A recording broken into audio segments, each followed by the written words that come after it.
Let's get into the news now. And in our first story, when lack of hospital beds resulted in a delayed surgery for Rachel and Peter's son, causing permanent disability, they channeled the situation into an avenue to help other parents and their children.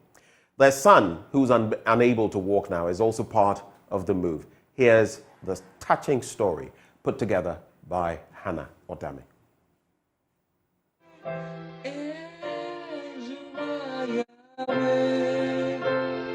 When I always go to church, I pray that one day I will walk. 9-year-old Cornelius Kwabena Adom, who loves to sing and play the keyboard, was born with a deformity.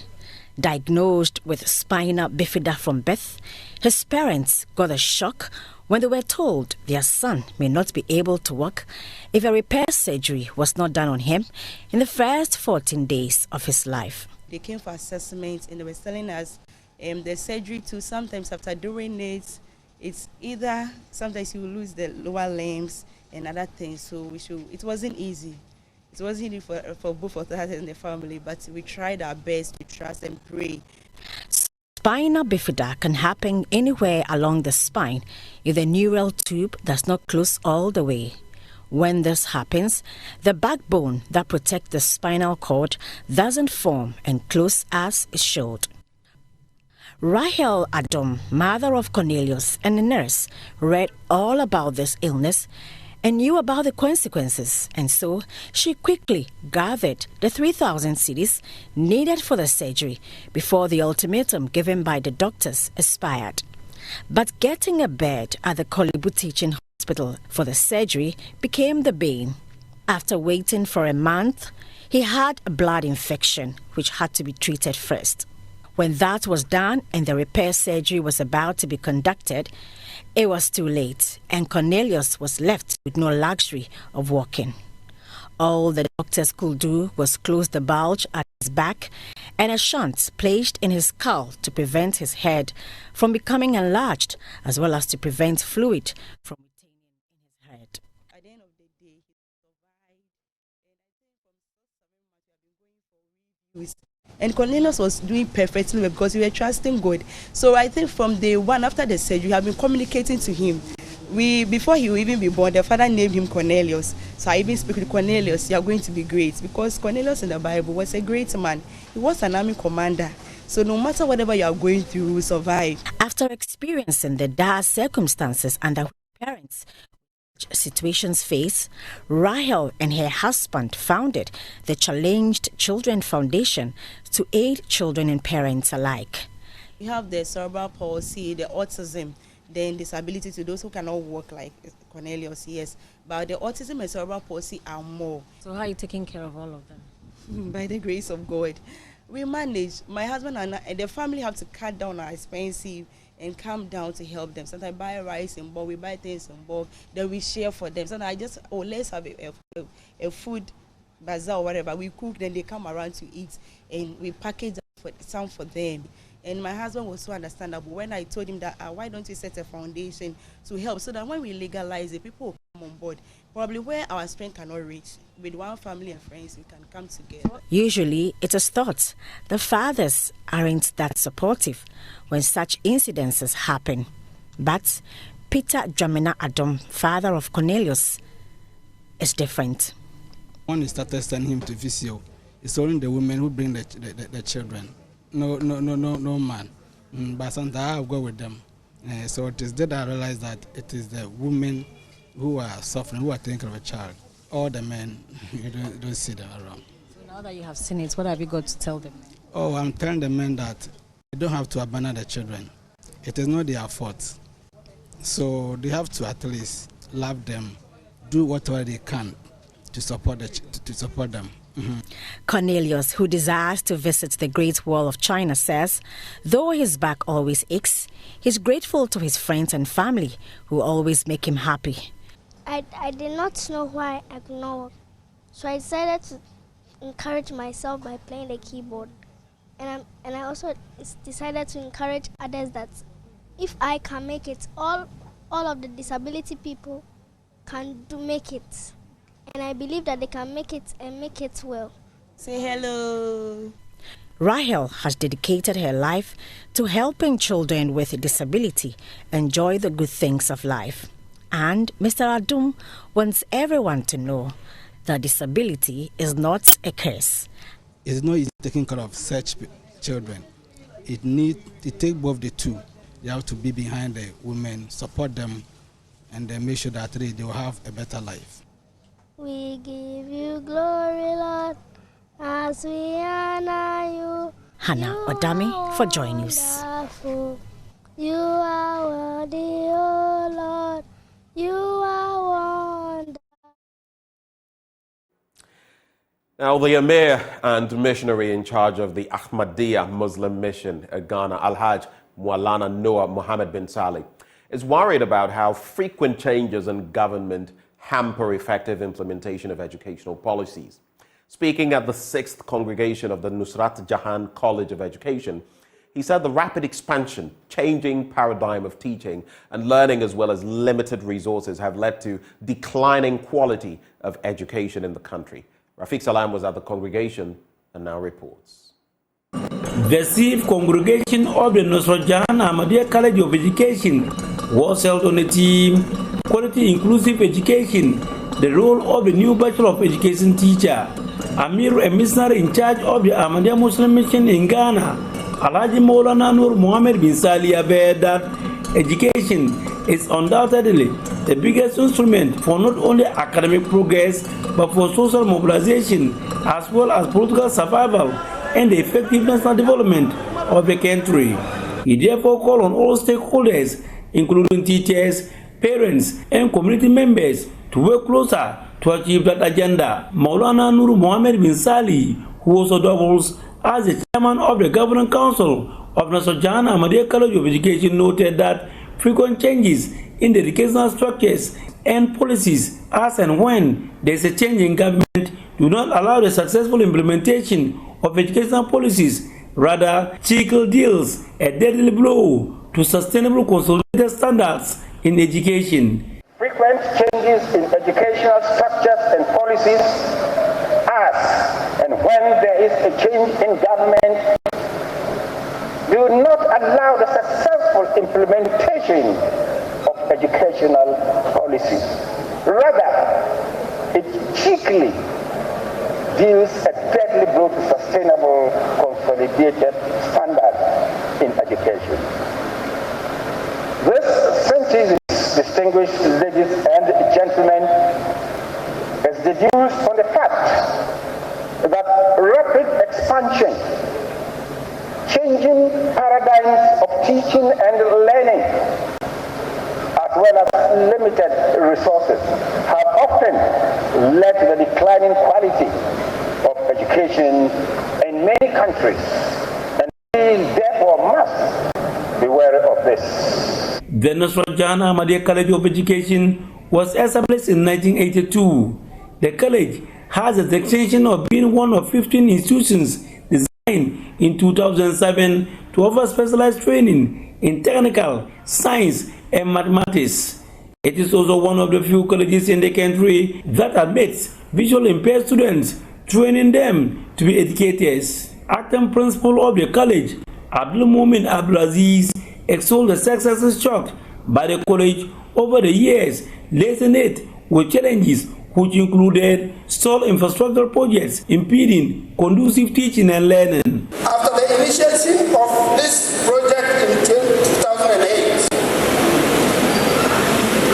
which supposed to promise us, or would promise to be, the nerve center of academics, discourse, cultural events, and a pivotal college functions, was intended to complete in 2012. Unfortunately, we are in 15 years since its inception, and it is still undergoing construction. The classroom complex is a 3-tiered structure that will have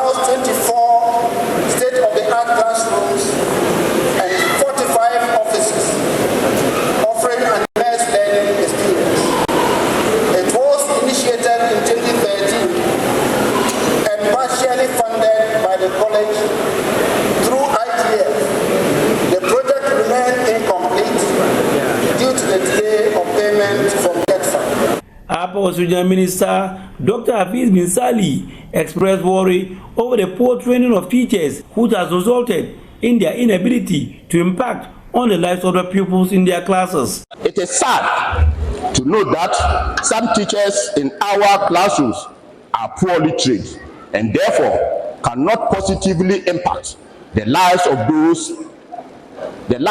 of their pupils, thereby affecting the quality of education in Ghana. This strongly raises the question of the quality of teachers, the quality of teacher training in our colleges. Let me use this occasion to appeal to our colleges of education to implement measures to ensure quality teacher education. A total of 203 students graduated with Bachelor of Education degree. 2 persons among them had first-class honors. Reporting for JoyNews, Rafiq Salam. Wow. Staying on education, the University of Cape Coast has for the 3rd consecutive time maintained the #1 spot as the best university in Ghana and West Africa. That's according to the 2024 Times Higher Education World University Rankings released on Wednesday.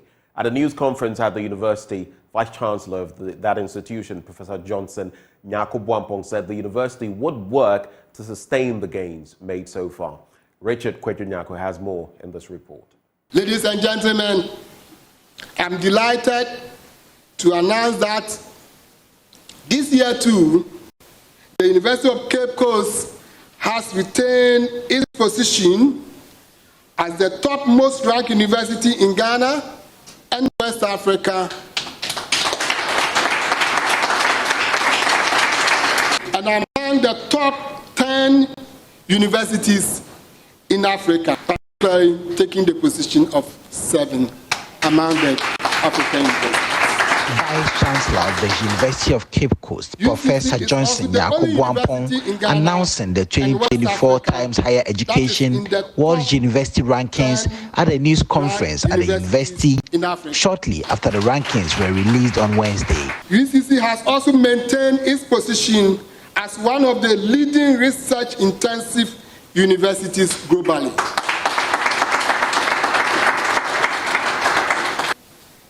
UCC has still emerged as a strong institution of higher learning in this year's ranking. The Times Higher Education World University Ranking is used by many key higher education stakeholders for decision-making and other things. The Times Higher Education World University Ranking data are used by governments, universities, and are a vital resource to aid students in choosing their preferred tertiary institution to study. The rankings are also widely used by faculty to inform career decisions, by university leaders to help set strategic priorities, and by government to help monitor policy formulation and implementation. Some funders also use the ranking for institutional funding decisions, while other regional and global tertiary education bodies use it to form key institutional collaboration networks. In the 2022 and 2023 rankings, the university earned the bragging right as the best university in Ghana, the best in West Africa, the 4th best university in Africa, and the best university globally for research influence. In the 2024 ranking, the university has still been ranked as the best university in Ghana and West Africa and slipped marginally from the 4th position in Africa to the 7th position due to the new methodology used. This places the university at a huge pedestal, an achievement that no university in Ghana has struck before. The boss of the university's Directorate of Research, Innovation and Consultancy, Professor David Taidoku, has been explaining the new methodology used in this year's rankings and how they are ranked straight ahead of their peers in Ghana. Look at the rankings in Africa, I realize that there has been a lot of changes in the positions because of the introduction of the new methodology. So we think that this is an improvement overall, even though last year, the methodology they used were 4th. This year, we are 7th. we can say that in essence, if you normalize, as the statisticians say, the methodology, we have improved. Our university is the only university outside South Africa that is in the top, is it 17 universities, or is this top 17 universities in Africa. And so our closest competitor in Ghana ranked 32, number 32. And we want to work on the areas that we need to double our efforts so that we can continue to be the best university in Ghana, West Africa, and probably in Africa. In fact, if the methodology had not changed, we're anticipating that we're going to be about the first or second in Africa. The university hopes to sustain the gains made and improve upon its position globally every year. Reporting for JoyNews, Richard Kwejonya-Akon. Now, the New Patriotic Party in the Tema West constituency says it will resist any attempt by the opposition National Democratic Congress to register non-constituents in the ongoing limited voter registration exercise. The warning comes after the party accused NDC of busing about 700 registrants to the centre at Community 2 last Sunday. Correspondent Kwame Yanka has more in this report. There is simmering tension between the New Patriotic Party NPP and the National Democratic Congress NDC in the ongoing limited voter registration exercise in the Tema West constituency, as the former accuses the latter of busing close to 700 non-constituents to register. NPP fears such moves could sway presidential and parliamentary results in favor of NDC in the 2024 general election. Tema West NPP Chair Kwesi Poku Bosompim says the NDC is desperate to win the seat in the area, but this can only remain a dream. My argument is that people of Tema West should be able to decide who becomes their MP. You understand? You don't let people from outside decide for us. The regional chairman was on air saying that Tema West, Ayawasu West, they've sat, he knows it in a meeting that Ashaman has over 40,000 votes more than the MPP. So they want to pass them here. Not under my watch. That one I won't agree. You see, the procedure is something else. They will tell you to challenge. They always lie on you to prove the person doesn't stay here. So for me, if they do that, I won't agree. That process to go. That one mean penny, mean TA. I won't agree. Today that they are bringing Tema people, nobody. For now, there's peace and camp. The only problem is that they send a signal to the NDC that Tema West is not one of their places. They should do these things in K2 South, K2 North, not here. In a quick response, Tema West chairman for NDC, Malam Issa Mohammed, denied this claim as he was out of town on the day. He, however, says the party had been providing transport to residents who may be far from the registration center. I have a call that because they have seen a large number in the shade. So they came and said that no, these people are not Ghanaians. They are not from Tema West. I don't know. They say they're from Kubekurum. We never passed anybody from different angle to bring it here because we know we have the numbers in our constituency. So we are dealing with our constituency to bring our people here to come and do registration. You see, it's a strategy that they are doing because they are trying.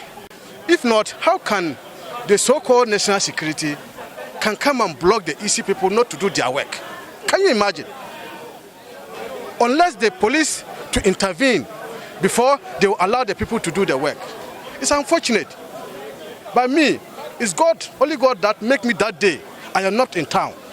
The MPP chairman could have known that, or he could have seen that he has meter. Municipal Electoral Officer for Tema West, JoyNews, says the process has been without any major challenge. He asked Yamiye Swapping Foundation to encourage registrants to check their details during the exhibition phase.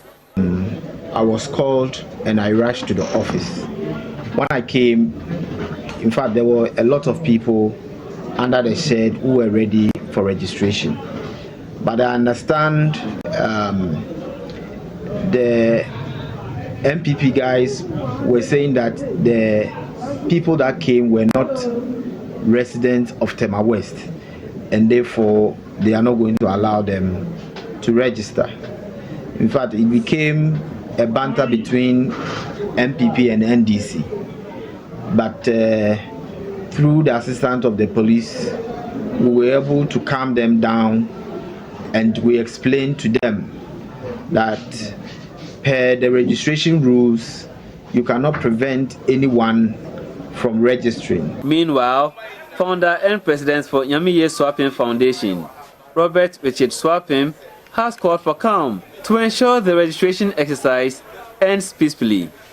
So the foundation actually was set up in Tema West with a focus on health, education, music and other social interventions.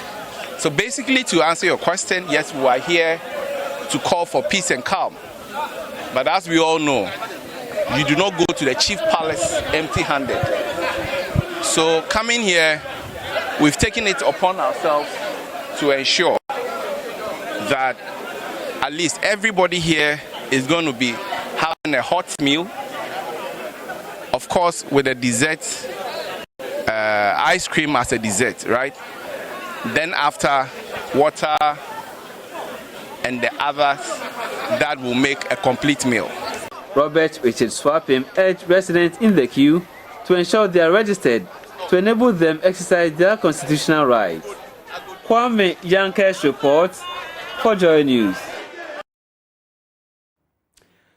In our next story, the president of the Ghana Institution of Surveyors, Alhaj Dawood Suleimana Mahama, is asking the Valuation and Estate Surveying Division to collaborate with environmental scientists, policymakers, and other stakeholders to develop sustainable strategies to protect the environment while promoting economic growth. He says Ghana's economic growth is causing environmental degradation and the loss of biodiversity.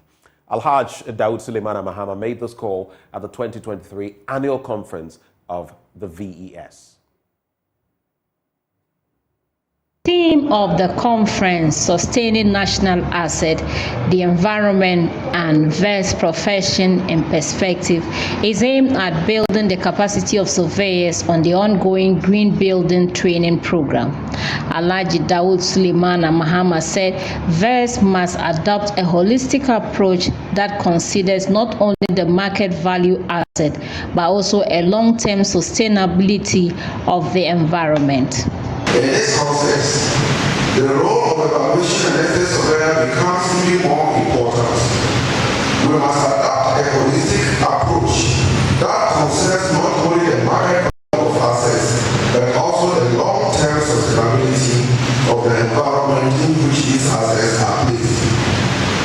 Our decisions should reflect a deep understanding of the ecological impact as we strive to strike a balance between the economic growth and environmental preservation. To achieve this, it is essential we actively incorporate environmental considerations into our valuation process. Chairman of the Quantity Surveying Division, Surveyor Ajiman Bedu, assured the VES of its support to guide them through any implementation challenges they might encounter. As we delve into the theme, Sustaining National Assets in your professional practice, let us take a moment to reflect on the following critical questions. How has our professional services over the years affected the environment in terms of positive impact and sustainability? As valuation and estate surveying professionals tasked with managing land and related assets, how are we perceived by clients and the ordinary citizens of Ghana? As professionals, how focused and aligning our services towards the attainment of the goals, the global sustainable development goals?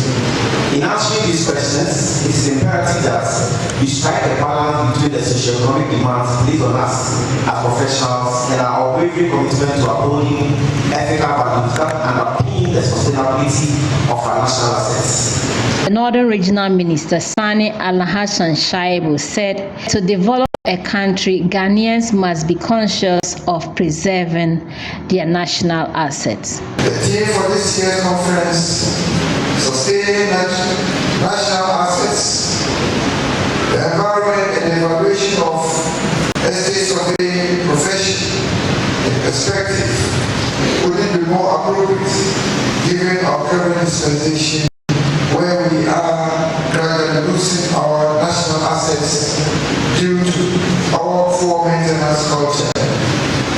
It is time that we, as a country, come to the realization that in our way to develop, we must be conscious and intentional about preserving national assets. And that's the note on which we cap off the news this morning. Thank you for staying, but do stay for a lot more because up next, we serve you the news review. Up next.